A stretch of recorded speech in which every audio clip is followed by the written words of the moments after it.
হরে কৃষ্ণ।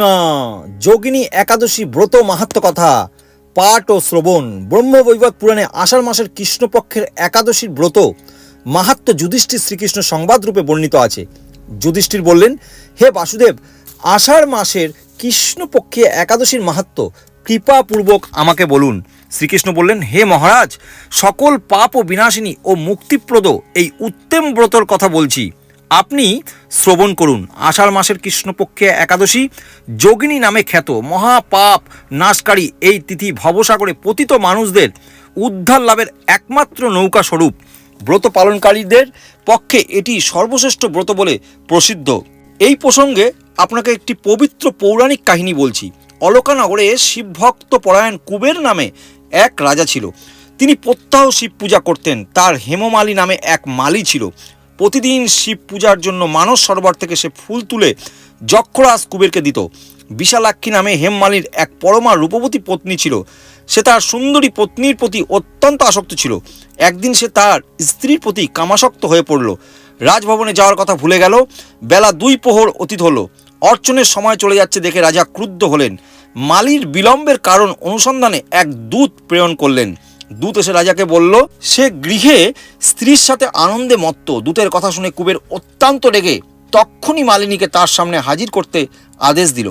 এদিকে মালিক কুবেরের পূজার সময় অতিবাহিত হয়েছে বুঝতে পেরে অত্যন্ত ভয় পেল। তাই স্নান না করেই সে রাজার কাছে উপস্থিত হলো। তাকে দেখা মাত্র রাজা ক্রোধ ভরে চোখ রাঙিয়ে বললেন, রে পাপিষ্ঠ দুরাচার, তুই দেব পূজার পুষ্প আনতে অবজ্ঞা করছিস, তাই আমি তোকে অভিশাপ দিচ্ছি, তুই শ্বেত কুষ্ঠগ্রস্ত হয়ে যা এবং তোর প্রিয়তমা ভার্যার সাথে তোর চিরবিয়োগ সংঘটিত হোক। রে নীচ, তুই এক্ষুনি এই স্থান থেকে ভ্রষ্ট হয়ে অধোগতি লাভ কর। কুবেরের অভিশাপে হেমমালী পত্নীর সাথে স্বর্গভ্রষ্ট হয়ে দীর্ঘকাল যাবৎ কুষ্ঠরোগ ভোগ করতে লাগলো। রোগের যন্ত্রণায় দিন অথবা রাত্রে কখনোই সে সুখ পেত না। এভাবে শীত গ্রীষ্ম প্রচণ্ড বেদনায় বহু কষ্টে সে জীবনযাপন করতে লাগলো। কিন্তু দীর্ঘ সময় মহাদেবের অর্চনের ফুল সংগ্রহের স্বীকৃতির ফলে সে শাপগ্রস্ত হয়েও বৈষ্ণব শ্রেষ্ঠ শিব বিস্মরণ কখনো হয়নি। একদিন হেমমালী ভ্রমণ করতে করতে হিমালয়ের শ্রী মার্কেন্ড ঋষির আশ্রমে উপস্থিত হলো। কুষ্ঠরোগে পীড়িত সপত্নী হেমমালীকে দর্শন করে শ্রী মার্কেন্ডেয় তাকে জিজ্ঞাসা করলেন, তুমি কার অভিশাপে এইরকম নিন্দনীয় কুষ্ঠরোগগ্রস্ত হয়েছ? সে উত্তর দিল, হে মুনিবর, রাজা ধনকুবেরের আমি ভৃত্য ছিলাম। আমার নাম হেমমালী। আমি প্রত্যহ মানস সরোবর থেকে ফুল তুলে শিব পূজার জন্য রাজাকে দিতাম।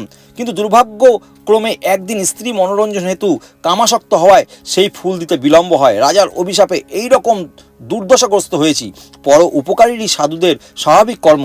হে ঋষিশ্রেষ্ঠ, আমি অত্যন্ত অপরাধী, কৃপা করে আমার প্রতি প্রসন্ন হন। তখন দয়াদ্র চিত্ত মার্কণ্ড মুনি বললেন, হে মালী, তোমার মঙ্গলের জন্য শুভ ফল প্রদানকারী এক ব্রতের উপদেশ করছি। তুমি আষাঢ় মাসের কৃষ্ণপক্ষের যোগিনী নামক একাদশী ব্রত পালন করো। এই ব্রতের পুণ্য প্রভাবে তুমি অবশ্যই কুষ্ঠব্যাধি থেকে মুক্ত হবে। শ্রীকৃষ্ণ বললেন, ঋষির উপদেশ শ্রবণ করে হেমমালী তাকে প্রণাম জানালো। পরে অত্যন্ত আনন্দে ঋষির আদেশ মতো নিষ্ঠার সঙ্গে যোগিনী একাদশী ব্রত পালন করলো। এইভাবে হেমমালী সমস্ত রোগ থেকে মুক্ত হলো ও পত্নী সহ সুখে জীবনযাপন করতে লাগলো।